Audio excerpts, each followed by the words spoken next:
I sleep. I sleep more now than I did when my arms were agile. There were drinks enough for all. I dreamt I stood waist deep in fragrant barley near the ruins of Tintagel, alert to young Hal's plaintive bugle call. Oh, who knows the why of dreams, or why I ventured so far west except for genuine love of that boy. He never truly understood, it seems, how man will, out of passion, will try his best and then yet rue the day he longed for a soldier's joy.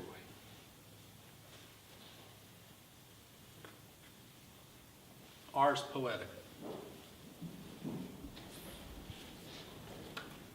Because I was sung to as a child, because my father shot himself when I was 10, because my mother took in ironing and worked as a janitor, because my mother would say she could turn on the radio, and I would lie in the crib and listen, quiet as a mouse, because there was singing on the radio.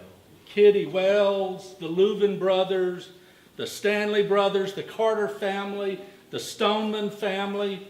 And when I was older, Saturday afternoons with my father's mother, her dark Indian eyes glittering in the twilight of the room, wrestling from Chattanooga, Tennessee, announced by Harry Thornton.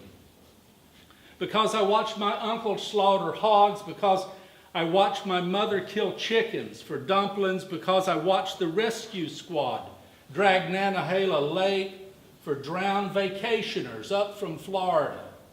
Because Southern Appalachia was imagined by someone else, I just lived there in the mountains until I read about it in a book other than the King James Bible, which is all true, my mother said and says. Every jot and St. Matthew tittle of it. Because God is a burning bush, a pillar of fire, a night wrestler, a swath of blood, a small still voice, or a whisper in the virgin's ear. Because my family is full of alcoholics and wife-beaters, spendthrifts, and big-hearted people who give the shirts off their backs. Because their stories lie buried in the graveyards. Because their stories have been forgotten. Because their stories have been misremembered. Because my father's people said they were from Ireland down Wexford way. Because my father's father baptized people. Because my father's mother bore a child out of wedlock and was part Indian. Because my mother's father got his leg crushed at the quarry.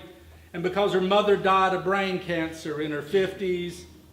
My friends think I talk too much, don't talk enough, that I'm too queer for company, that I'm not queer enough.